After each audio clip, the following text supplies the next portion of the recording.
আল্লাহর ঘরকে ভেঙে দেওয়া হয়। আল্লাহুস সামাদ, আমার আল্লাহ পাকের কিছু যায় আসে না, আমার আল্লাহ পাকের কোনো ক্ষতি হবে না।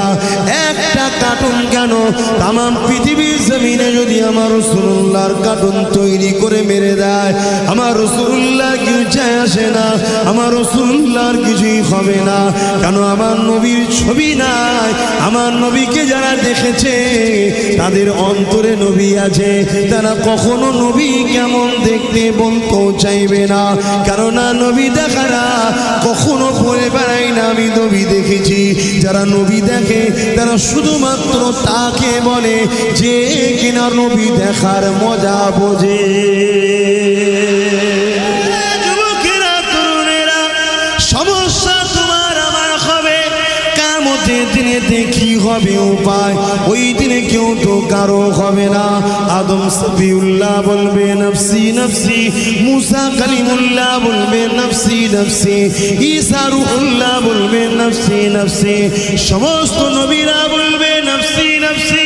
ওই দিনে তোমার আমার কি হবে উপায়? ওই দিনে তো কেউ কারো হবে না। ওই দিনে শুধুমাত্র একজনের জবান দিয়ে বেরোবে, ইয়া রাব্বি হাবলি ইয়া উম্মতি ইয়া উম্মতি।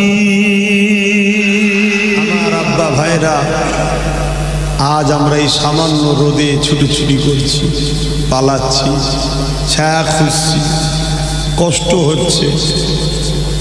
ময়দানে মাহশরে কি হবে?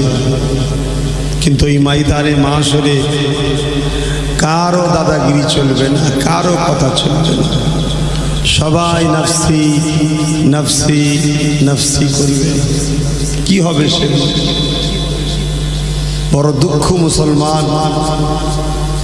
আজ আমরা চাকরির জন্য লড়াই করি, করুন। এক বিঘে জমির জন্য লড়াই করি, করুন। পার্টি অফিস দখলে লড়াই করি, বুথ দখলে লড়াই করি। আজ বারবার একদল অবৈধ সন্তানেরা আমাদেরকে যিনি বাঁচা শিখিয়েছে, পৃথিবীর নারীদের ইজ্জত দেওয়া শিখিয়েছে, এই যে বিবাহ কোথায় আমার রাসূল শিক্ষা দিয়েছে, সেই নবীর উপরে বারবার একদল অবৈধ সন্তানেরা আঘাত দিচ্ছে। আমরা কিছু করতে পারছি না। কেন? তাদের হাতে রাজ ক্ষমতা আছে, আমাদের হাতে নাই। আর যেগুলো যা আছে মুসলিমদের হাতে, সেগুলো আবার সব গোলামি করে বসে আছে। সবই আল্লাহর ইচ্ছা, আল্লাহর পরীক্ষা।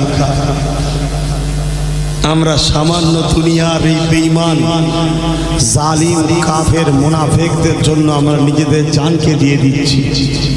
সামান্য দুনিয়ার লোভে আমরা জীবন দিয়ে ফেলছি। তখন গণতন্ত্র মনে থাকে না আমাদের? কি আমাদের ইমান? আমি আমার কথা বলছি, আমাদের ইমান তাহলে কত কমজোর। আর গোস্তাগে রাসূলুল্লাহ বলে বলে বলে বলে বেড়াচ্ছে। আর আমরা কি করছি?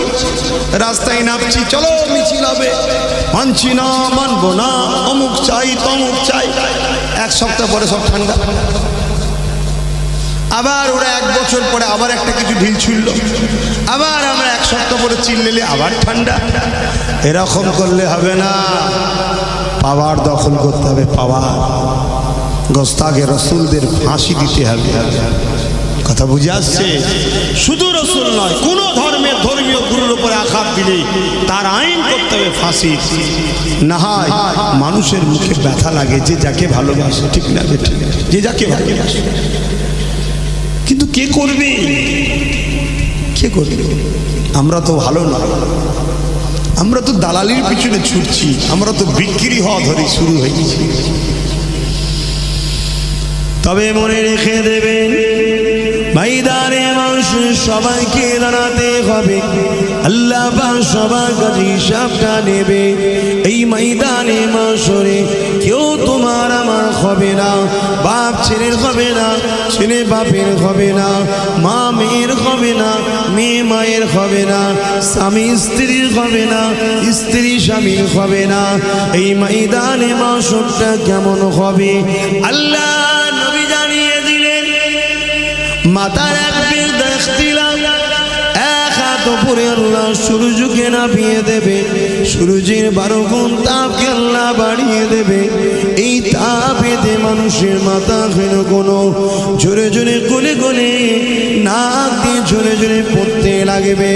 সামান্য আজকে রোদের তাপ কোটি কোটি মাইল দূরে রয়েছে, আজ একটা গুণ তাপ, সেদিন 12 গুণ তাপ বাড়বে।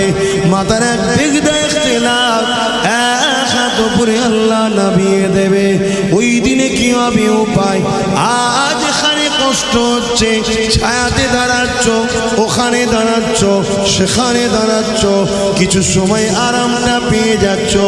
আমিও গায়ে রোদ না লাগে এই স্টেজের পিছন দিকে সরে যাচ্ছি, কিন্তু ওই দিনেতে কোনো ছায়া থাকবে না। ওই দিন শুধুমাত্র আল্লাহ পাকে আরশে আজিমের ছায়া থাকবে। ওই ছায়া যারা পাবে তাদের মধ্যে এক শ্রেণীর মানুষ হলো 7 শ্রেণী। তাদের মধ্যে এক শ্রেণীর মানুষ যারা কিনা আল্লাহ নবীকে ভালোবেসে বেশি বেশি দরুদ পড়ে।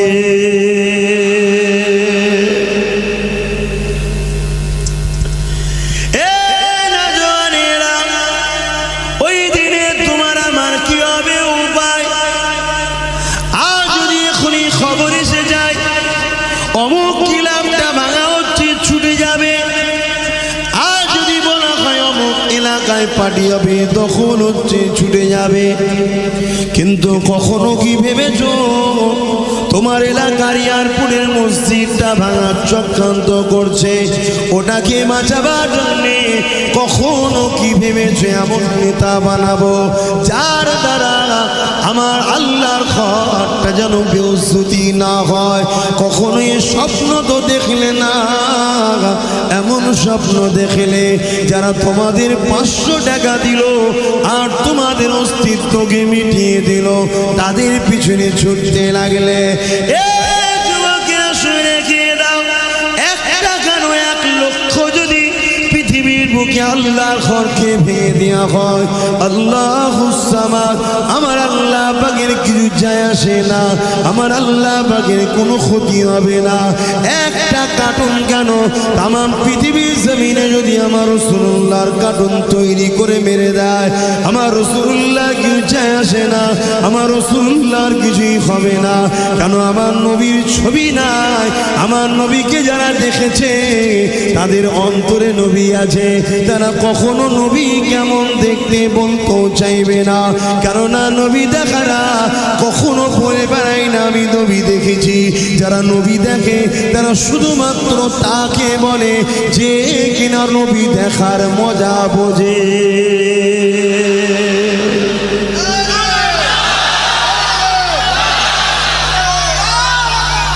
অতএব সকল অবৈধ সন্তানেরা রাসূলুল্লাহর কার্টুন করছে, কিছু যায় আসে না নবী। প্রশ্ন এখন আমার, তো তুমি আমি কি জবাব দেব?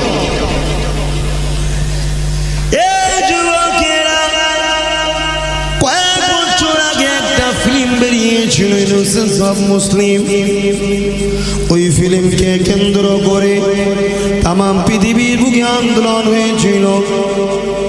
কিন্তু আন্দোলনের পরে দেখা যায় যে সিনেমা হলে প্রথম ফিল্মটা শো দেখিয়েছিল, ওই সিনেমা হলটা আন্দোলনের পরে অটোমেটিক আল্লাহর হুকুমে ভূমিকম্পে ভেঙে যায়। আমার প্রশ্ন এই জায়গায়, যখন দেখাতে চেয়েছিল সেই দিনেই তো ভেঙে গেলে মিটে যেত, এত আন্দোলনের প্রয়োজন ছিল না। যে 4 জন ফিল্ম বার করিয়েছিল, কয়েক বছর পরে দেখা যায় তাদের ফাঁসির অর্ডার হয়ে যায়, ফাঁসি হয়ে যায়। কি দরকার ছিল? যখন ফিল্ম তৈরি করছিল তখনও তুই আল্লাহ পারত তার ব্রেনকে হ্যামারেজ করে দিতে, ব্রেনের ডিফেক্ট করে দিতে পারত, কেন করলো না? যুবকেরা, তরুণেরা, শয়তান আল্লাহ পাঠায়, ফিরআউনকে আল্লাহ পাঠিয়েছে, নমরুদকে আল্লাহ পাঠিয়েছে, আবু জেহেলকে আল্লাহ পাঠিয়েছে। পাঠিয়েছে, এমন করে তার চার আল্লাহ পাখি পাঠাবে। শুধুমাত্র তুমি আমি যে বলি আল্লাহ তোমায় ভালোবাসে, রসুল আপনাকে ভালোবাসে, এই ভালোবাসার পরীক্ষা নিবার জন্যে আল্লাহ পাক এই সকল শয়তানকে পাঠায়। আমরা যদি মনের ব্যথা নিয়ে আজ গণতন্ত্রের দেশে এই যে আওয়াজ তুলছি, এই যে চিৎকার দিচ্ছি, মনের দুঃখের কথা বলছি, হতে পারে আমাদের গুনাহগুলো আল্লাহ পাক এই আন্দোলনের বিনিময়ে মাফ করে দিতে পারে। এ যুবকেরা আজ যারা আমার রসুলের কার্টুন তৈরি করেছে, অবশ্যই তাদের বিচার হবে খুব শিগগিরই দেখবেন। কিন্তু আজ পৃথিবী জুড়ে আমার রসুলের আশিকরা রাস্তায় নেমে আন্দোলন করছে, কিন্তু আজ বাংলার মুসলমান, আজ ভারতের মুসলমান এতটা আমরা নিরুপায় হয়ে গেছি যে আজ আমরা রাস্তায় পর্যন্ত নামার সাহস নাই। আছে ঠিক দেখে দেখে দেখে দেখে দেখে দেখে কারা কারা পারমিশন নিতে গেছিল দেখ তো, মিথ্যা কেসে ঢুকিয়ে দিতে। ঠিক না বেটি? আমি পারি না নাবাদতে, তোমাদেরকে ডাকলে যাবে না, যাবে না, কিন্তু আমি নাবাদছি না। কেন বলো তো? ঠিক ক্যামেরা করবে, করে করে করে করে অন্য অন্য কেসে, সেই ওই পাড়ায় কেউ মারপিট হবে, এই পাড়ায় যে রাস্তায় নেমেছিল ওর নামে কেস দেবে। তাহলে হুজুর কেসের ভয়ে কি ঘরে ঢুকে যাব? না, কেসের ভয়ে ঘরে ঢুকে যাব। আমার কাছে কথা হচ্ছে গুড়া সমেত তুলে ফেলতে হবে, গুড়া সমেত। এখানে চিল্লে রাস্তায় নেবে, যে প্রতিবাদটা করা যাবে এই মাঠে দাঁড়িয়েও সেই প্রতিবাদটাই হচ্ছে, এইটুকুতে থাক। আগামী দিন রাস্তায় নামবো, আমাদের নামে মিথ্যা কেসে না ফাঁসাতে পারে তার জন্য আগে রাজ ক্ষমতাটা দখল করো। কথা বুঝছেন না? বুঝুন, আজ নেই বলেই তো মিথ্যা কেস দেবে। কাকে আপন মনে করছেন আপনি? কাকে আপন মনে করছেন? যুবকেরা, যদি আমার কথা শোনো না, ভাবো বড় করুণ দিন আসবে, আমার তোমার অবস্থা খারাপ হয়ে যাবে। আমার আল্লাহ পাকের কিছু হবে না, আমার রাসূলুল্লাহরও কিছু হবে না। কেননা বুঝেন উদ্বাস এই বাবুল হাব আমার রসুলকে যখন মানে নে, আমার আল্লাহ বলেছেন হাবিব কেউ যদি আমাকে না মানে এতে আমি আল্লাহ আমার কোনো ক্ষতি হবে না। আমার হাবিব, আমি আপনার কাছে জানতে চাই আপনি কি আমাকে আল্লাহ বলে মানেন? আল্লাহ রসুল বলেছেন ও রব্বুল আলামিন আল্লাহ, আমি আপনাকে আল্লাহ বলে মেনে নিয়েছি। আমার আল্লাহ জানিয়ে দিয়েছিলেন আমার হাবিব তামাম পৃথিবীর মানুষ যদি আপনাকে নাও মানে এতে আপনার কোনো শান কমবে না, এতে আপনি কোনো ছোট হয়ে যাবেন না। কারণ আমি আল্লাহ আপনাকে নবী বলে মেনে নিয়েছি। যুবকেরা, তরুণেরা, সমস্যা তোমার আমার হবে, কিয়ামতের দিনে দেখি হবে উপায়, ওই দিনে কেউ তো কারো হবে না। আদম সফিউল্লাহ বলবে নফসি নফসি, মুসা কালিমুল্লাহ বলবে নফসি নফসি, ঈসা রূহুল্লাহ বলবে নফসি নফসি, সমস্ত নবীরা বলবে নফসি নফসি। ওই দিনে তোমার আমার কি হবে উপায়? ওই দিনে তো কেউ কারো হবে না। ওই দিনে শুধুমাত্র একজনের জবান দিয়ে বেরোবে ইয়া রাব্বি হাবলি ইয়া উম্মতি ইয়া উম্মতি।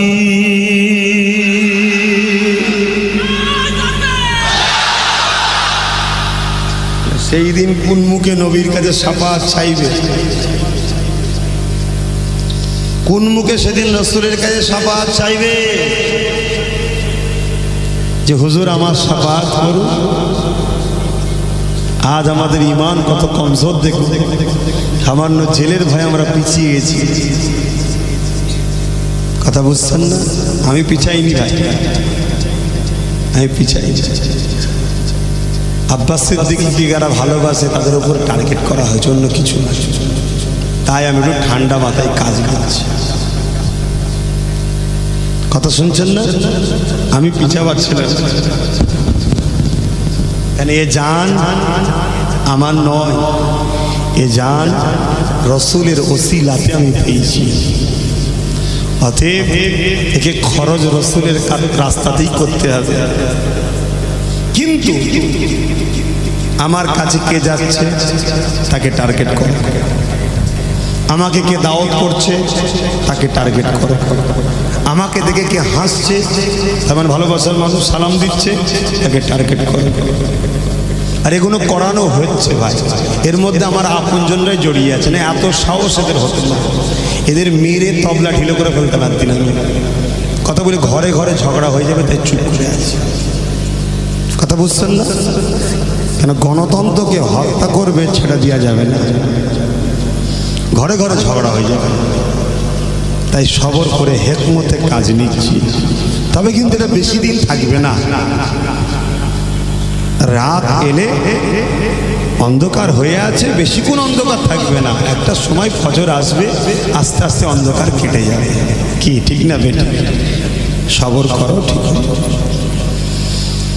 কিন্তু আমাদের অন্যায়টা রয়েছে, আমাদের দোষ অবশ্যই রয়েছে, ওইটাকে আমাদের খুঁজে বার করতে হবে।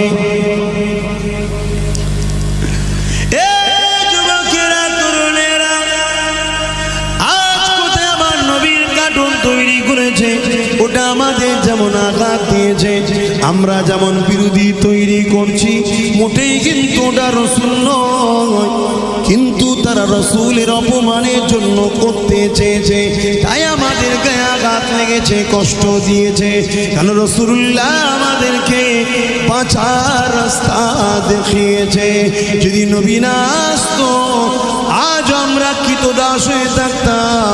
যদি নবী না আসতো মিথ্যা খোদার উপাসনা করে বেড়াতাম। নবী যদি না আসতো নিজেদের মায়ের সঙ্গে খারাপ কাজ করে বেড়াতাম। নবী যদি না আসতো নিজেদের পেটিগুলোকে জ্যান্ত পুঁতে দিতাম। নবী যদি না আসতো ধনীদের পায়ের তলার জুতো হয়ে আমাদের জীবনটা কেটে যেত, কোনো বাঁচার স্বাধীনতা থাকতো না। আরে আমিন আল্লাহ আব্দুল্লাহ দুলাল আমাদেরকে বাঁচার রাস্তা দিয়েছে। এই তিনার সামনে কিছু কথা বললে জান দিয়াকে পছন্দ করি, তিনার শানে বিয়াদবিকে পছন্দ করি না। ওটার যেমন বিরোধী করা দরকার আছে, কিন্তু সাথে সাথে আপনাদেরকে জানতে চাই, আমরাও তো আসামি, আমরাও তো অন্যায়কারী, আমরাই তো কখনো কাউকে ক্ষমতা দিয়েছি। তারা জিতে যাবার পরে তারা ক্ষমতায় এসে বলেছে মাদ্রাসায় নাকি জঙ্গি তৈরি হয়, মাদ্রাসা তো আমার নবীর ঘর। এটা কি নবীকে অপমান করা নয়? আবার আমরা ক্ষমতা দিয়েছি কাউকে, সে ক্ষমতায় জিতে যাবার পরে আমার নবীর ঘরে তালা পর্যন্ত মেরে দিয়েছিল। এটা কি অপমান নয়? এর বেলাও যেমন প্রতিবাদ করতে হবে, ওর বেলাও তেমন প্রতিবাদ করতে হবে। দূরের লোক লাথি মারলে কষ্ট, আর কাছের লোক লাথি মারলে কষ্ট নয়। এই বিচারাতি করলে হবে না, ঈমান একটা জায়গায় রাখতে হবে। এ যুবকেরা, গায়ের ইসলাম যদি আমার মসজিদকে অপমান করে যেমন আমার রাগ হওয়া দরকার, মুসলমান সেজেও যদি আমার মসজিদের সম্পদকে লুটে নেয় ওটাও রাগ হওয়া দরকার। তাই তো নাকি গো? কিন্তু আমরা তো অঙ্ক ভুল করছি। তাহলে আমরা তো ভালো নয়। কি গো, আজ খারাপ লাগছে কেন? এখন তো আজ ভালো মন্দ বাঁচতে শিখেছেন আপনারা।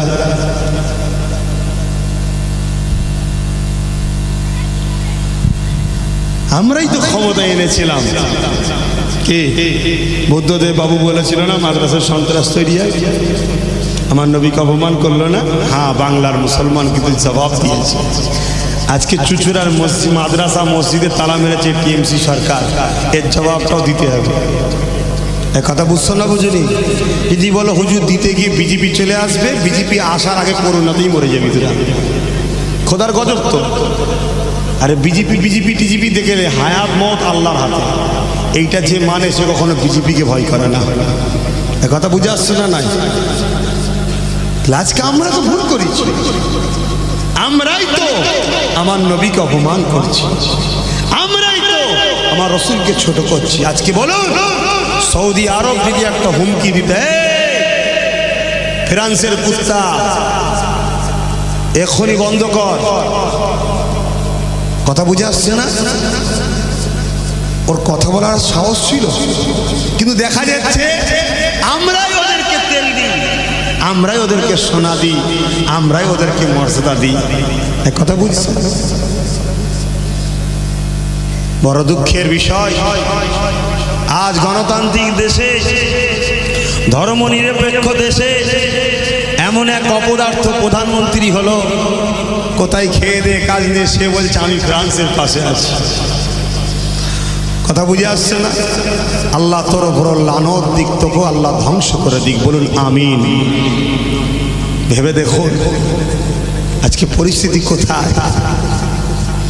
তাহলে আমার রাসূল পাক সাল্লাল্লাহু আলাইহি ওয়াসাল্লামের দুশমন, মানবতা বিরোধী যারা, তারা সব এক হচ্ছে।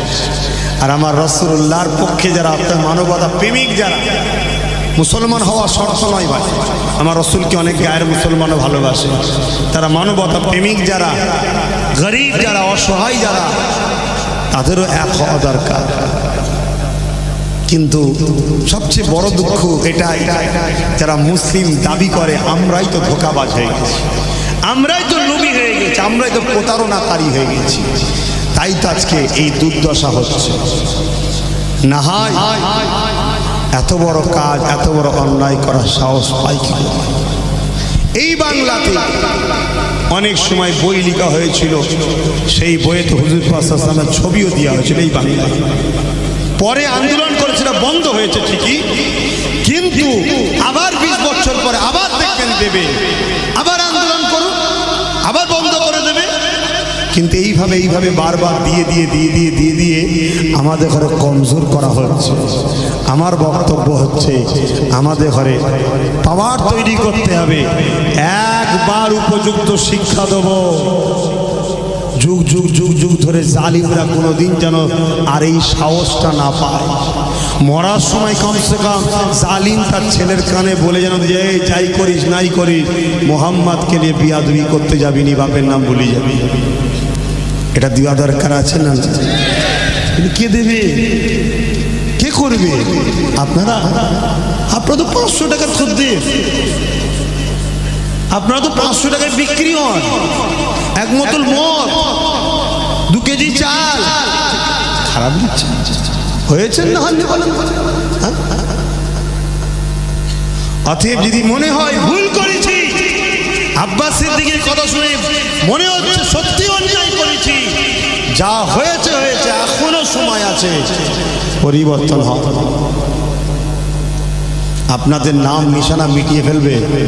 তবে এই ব্রিটিশ পিরিয়ড যখন ছিল ভারতে, রঙ্গে রসুল নামে একটা বই বাই করেছিল ব্রিটিশরা, একজন ওই পিরিয়ডে।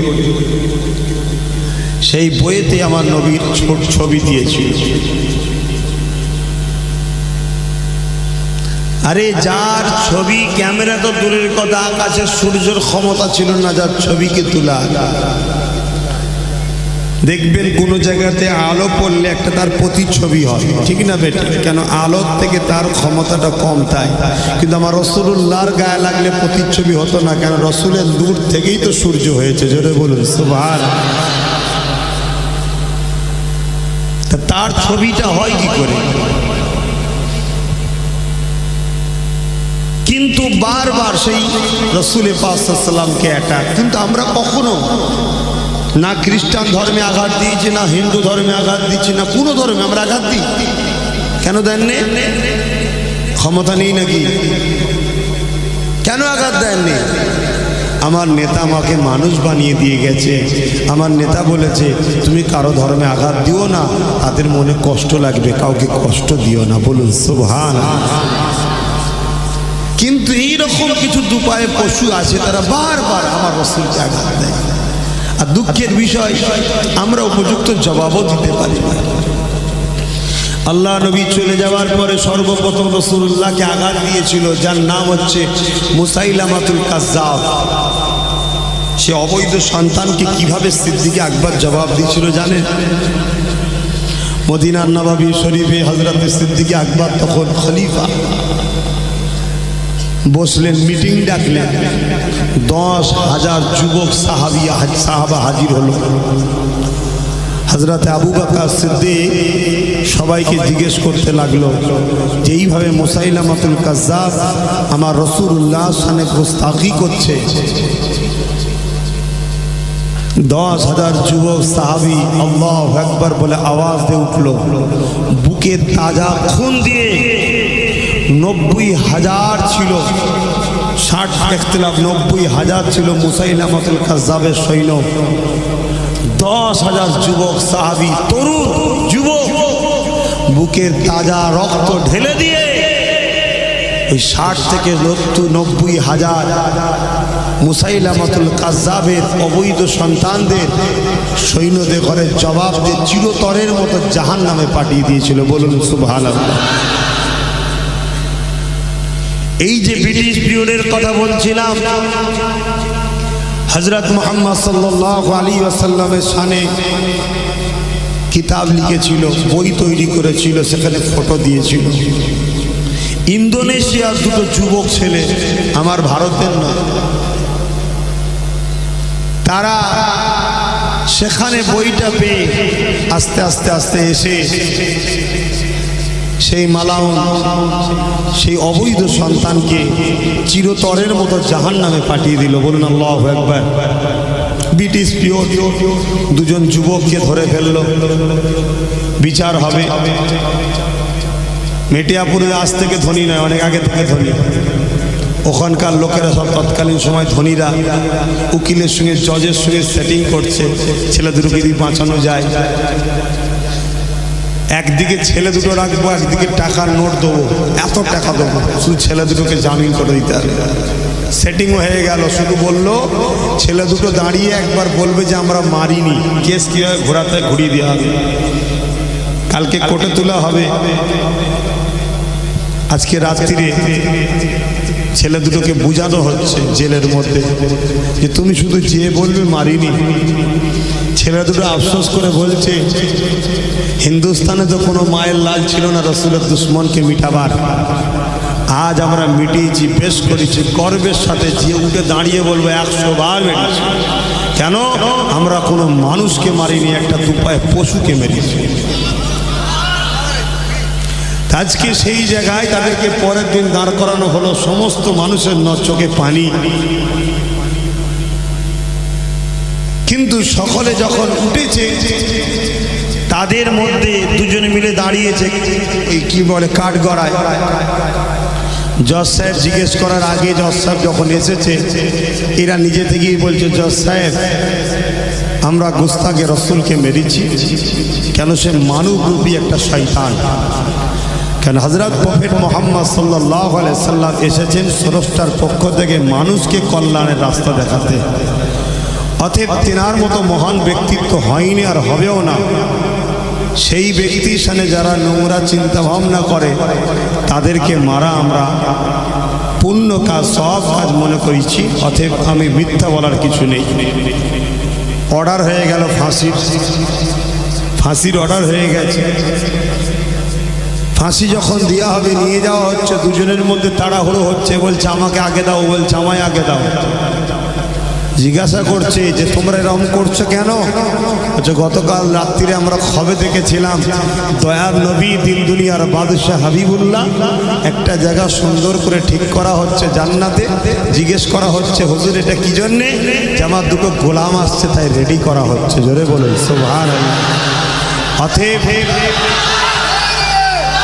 অতএব যে আগে যাব সে আগে মাহবুবের সঙ্গে মিলব। আল্লাহ নবী হলো মানুষের জন্য মডেল, দুনিয়ার টোটাল মানুষের জন্য আমার স্রষ্টা রব্বুল আলামিন আমার নবীকে মডেল করে পাঠিয়েছিলেন। নামাজ যখন পড়বেন নবীকে দেখে পড়তে হবে, অর্থাৎ নবী যেভাবে পড়েছ এইভাবে পড়তে হবে, তবেই তুমি আল্লাহর পেয়ারা হবে, তবেই তোমার দুনিয়া আখিরাত কামিয়াব হবে।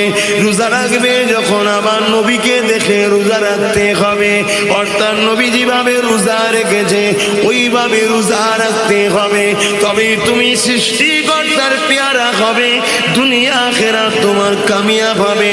যখন তুমি যাকাত দেবে আমার নবী যেভাবে দিবার হুকুম দিয়েছে ওইভাবে তোমাকে দিতে হবে। যখন তুমি ব্যবসা কারবার করবে আল্লাহ নবী যেভাবে করতে বলেছে ওইভাবে তোমাকে ব্যবসা কারবার করতে হবে। যখন তুমি কন্যার বিবাহ দেবে আমার রাসূলুল্লাহ যেভাবে ফাতেমার বিবাহ দিয়েছে ওইভাবে তোমাকে দিতে হবে, তুমি তবে কামিয়াব হবে। দুনিয়ার কে কি করছে গে এ আমার নবীর মাননেওয়ালারা ওটা দেখলে দুনিয়ায় কখনো শান্তি আমান প্রতিষ্ঠিত করতে পারবে না। দুনিয়ায় বঞ্চিত হয়ে থাকতে হবে, দুনিয়ার গোলাম হয়ে থাকতে হবে, দুনিয়ার কৃতদাস হয়ে থাকতে হবে। এ তরুণেরা, এ বাপেরা, এ আমার ইমাম সাহেবরা, এ আমার উলামা হাজরাতেরা, ও আল্লাহ পাকের নেক বান্দা বান্দিরা, বাবারা শুয়ে রেখে রেখে এমন করে আমার নবীকে আল্লাহ দুনিয়া মানুষের জন্য মডেল করে দিয়েছে। নবী যেমন নামাজ শিখিয়েছে, নবী যেমন রোজা শিখিয়েছে, নবী যেমন যাকাত দেওয়া শিখিয়েছে, নবী যেমন হজ করা শিখিয়েছে, নবী যেমন কন্যাদের বিবাহ দেওয়া শিখিয়েছে, আল্লাহ নবী সেই রকম ভাবে আমাদেরকে ব্যবসা করা শিখিয়েছে। আল্লাহ নবী শিক্ষা উন্নতির কথা শিখিয়েছে, শিক্ষা সংস্কার কিভাবে করতে হয় শিখিয়েছে। সেইভাবে আল্লাহ নবী দেশ ও দেশবাসীকে কিভাবে নিরাপদে রাখা যায় এই শিক্ষাটা আল্লাহ নবী আমাদেরকে শিখিয়েছে। পৃথিবীর ইতিহাস আজও সাক্ষী দেয় আমার রাসূলুল্লাহ রাজত্বকালে পৃথিবীর বুকে আমান শান্তি প্রতিষ্ঠিত হয়েছিল।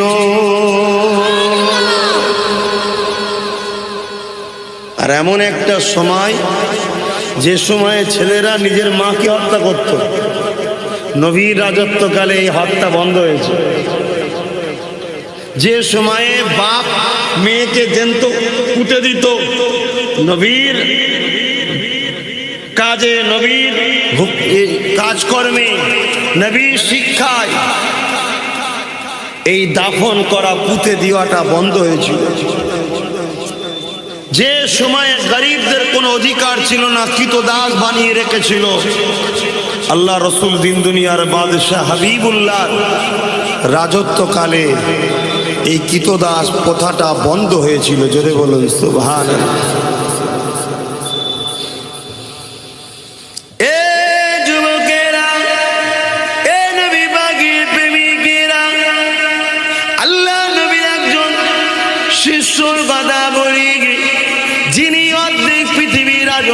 করেছিলেন যিনার নাম হযরতে ফারুক আযম, হযরত ওমর ফারুক আযম অর্ধেক পৃথিবীটা চালিয়েছিল। এই অর্ধেক পৃথিবী যখন চালিয়েছিলেন কিভাবে রাজত্ব করেছিলেন, কিভাবে ন্যায় প্রতিষ্ঠিত করেছিলেন। এ যুবকেরা, তরুণেরা, বাপেরা, হযরতে ফারুক আযম দেখা যায় গভীর রাতে ছদ্মবেশে নিজের শহর এলাকা গ্রামগঞ্জে ঘুরে বেড়াতো। কেননা নবী আমার জানিয়ে দিয়েছে কারো রাজত্বকালে যদি কোনো মানুষ ক্ষুধার্ত হয়ে কষ্ট পায় কিয়ামতের দিন আল্লাহ পাক ওই নেতাকে, ওই আমিরকে, ওই নেতাকে ধরবে। এই জন্যে ফারুক আযম রাত দিনে ঘুরে বেড়াতো ছদ্মবেশে কে কি অবস্থাতে রয়েছে। এমন সময় দেখা যায় হযরতে ফারুক আযমের কানেতে একটা কান্নার আওয়াজ আসতে লেগেছে। ফারুক আযম আগিয়ে যেতে লেগেছে। এ যুবকেরা, তরুণেরা, এ নবী পাকের প্রেমিকেরা, ফারুক আযম দেখতে লেগেছে একটা বাচ্চা খোদার জন্য এইভাবে কাঁদতে লেগেছে। এমন করে অনেক বড় কথা, যে জায়গাটা মূল কথা বলতে লেগেছি, ফারুক আযম বাইতুল মালে গিয়ে নিজে বস্তা করে খাবার করে নিজে মাথায় করে নিয়ে ওই তার প্রজার বাড়িতে পৌঁছে দেয়। ওই মহিলা খাবার তৈরি করে নেয়, বাচ্চাকে খাইয়ে দেয়। ফারুক আযমের কথা দোয়া চাইতে লেগেছে। ওই মহিলাটা বলতে লেগেছে যদি আমাদের ফারুক আযম রাষ্ট্রনায়ক হয়ে যদি তুমি রাষ্ট্রনায়ক হতে তাহলে বড় বড় ভালো হতো। কেন? সে তো চেনে না, সে তো চেনে না কি এসে খাবার দিচ্ছে। ফারুক আজম কথাটাকে আর না বেরিয়ে বললেন, মা কালকে রাজদরবারে আসবেন, আমি আপনার জন্য একটা মাইনে ভাতা ব্যবস্থা চালু করে দেবো। জোরে বলেন সুবহানাল্লাহ। মহিলা খুশিতে পরের দিন রাজদরবারে যাচ্ছে। রাতের অন্ধকারে যে মানুষটাকে দেখেছিলাম মাথায় বোঝাই করে খাবার নিয়ে এসেছিল, সেই মানুষটা আজকে রাজদরবারে সিংহাসনে বসে আছে। সবাই জাহাপানা জাহাপানা করছে। বুঝতে আর বাকি রয়েছে ভাই? মহিলা ঘাবড়ে গেছে। কেন? রাত্রিরে বলেছিলাম ফারুক আজম নেতা হয়ে না হয়ে তুমি হলে ভালো হতো। আমার নবী পাকের আদর্শে ফারুক আজম শিক্ষা নিয়েছে।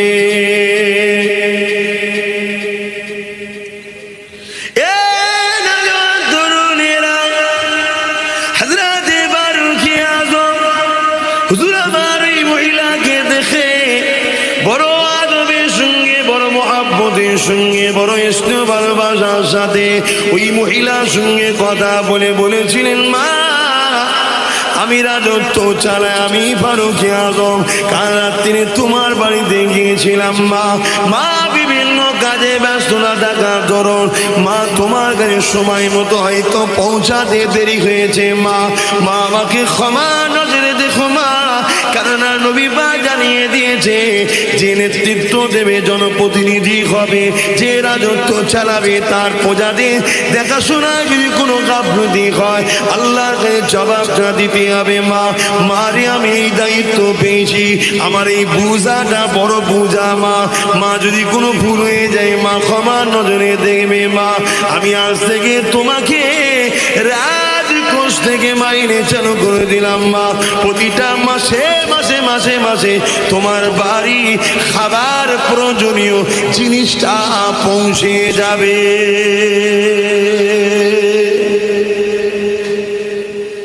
এরকম মানুষ সমাজে পাওয়া যায়, কিন্তু এরকম দরকার তো নাকি? কমসে কম একটু তো ন্যূনতম থাক, একটু খোঁজ খবর লিখ, গ্রামে গ্রামে ঘুরে ঘুরে বাড়ি বাড়ি লাই। 6 মাস আগে লাই আর জিতার পর দিন থেকে আর খুঁজে পাওয়া যায় না। ঠিক না বেটি? আপনারা যদি আমার উপরে বিশ্বাস ভালোবাসা রাখতে পারেন, খানদানে রসুল হিসাবে বলে যাচ্ছি, আমি যে কাজ করছি যে কোনো বিপদে, যে কোনো সমস্যায় আপনাদের পাশে আব্বাস সিদ্দিকীকে পাবেন। আর আব্বাস সিদ্দিকী বলবে তার দিকে যদি তাকান তাকেও পাশে পাবেন, যদি বিশ্বাসটা থাকে। আর না হয় বাপ আমি আমার দায়িত্ব পালন করে যাচ্ছি, বাকি বুঝা পড়া কিয়ামতের দিন আপনি আপনার স্রষ্টার কাছে দেবেন। আমি কি হিসাব লিবার? আমি তো হিসাব লিবার কেউ না। যুবকেরা আরো একটা বান্দার নাম বলি। একদিন দেখা যায় বিশাল তুফান হতে লেগেছে, এত তুফান হতে লেগেছে, ঝড় পানি হতে লেগেছে, মানুষ ঘর থেকে বেরোতে পারছে না। এমন সময় দেখা যায় আল্লাহ পাকের বান্দা রাজকোষ থেকে খাবার ভর্তি করে বস্তা করে নিয়ে এমন করে বেরোতে লেগেছে, সাথে সঙ্গী বলতে লেগেছে, এ আল্লাহ পাকের বান্দা, এ আমার দেশের রাষ্ট্রনায়ক আপনি কোথায়? এই খাবারই বিপদের সময় ঝড় তুফানে নিয়ে বেরোতে লেগেছে, যেখানে মানুষ বেরোতে পারছে না, কোথায় আপনি যেতে লেগেছে?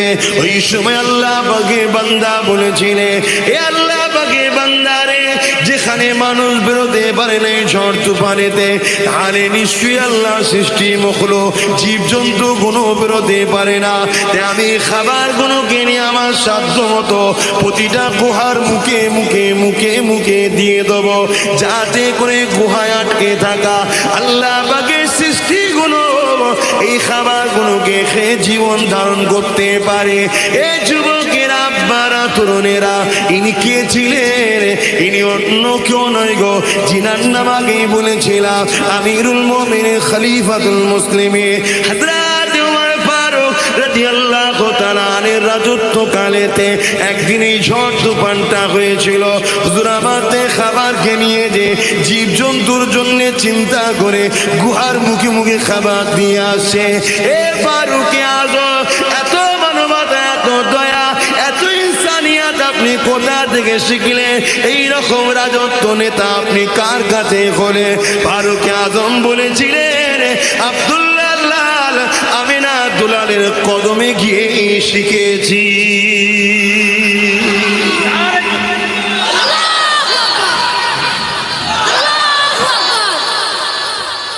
লাজ আমার কম, আপনারা তাই তো নাকি গো? না আপনারা রাজনীতি করবেন না? রাজনীতি করবেন না? করবেন না? বলো হুজুর কি বলছে বলেন, আমার বাপেরা বলেন রাজনীতি করবেন না? করবেন না? হ্যাঁ, এখন তো রাজনীতিকে এমন ভাবে করা হচ্ছে যেন মনে হচ্ছে রাজনীতি করা হলো মহান হারাম কাজ, রাজনীতি করা হলো সুন্নাত, রাজনীতি করলে নেকি হয়, সওয়াব হয়। জোরে বলুন সুবহানাল্লাহ। তবে দুর্নীতি নয়, রাজনীতির নামে দুর্নীতি নয়, রাজনীতির নামে গরিবকে শোষণ নয়, রাজনীতির নামে প্রশাসনের পাওয়ার দেখিয়ে লোককে মিথ্যা কেস দিয়ে ঘরে ঢুকিয়ে দেওয়ার নাম নয়।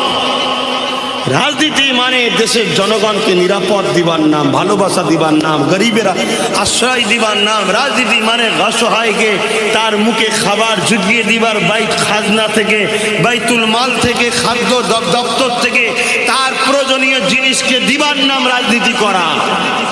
কিন্তু আজ রাজনীতির নামে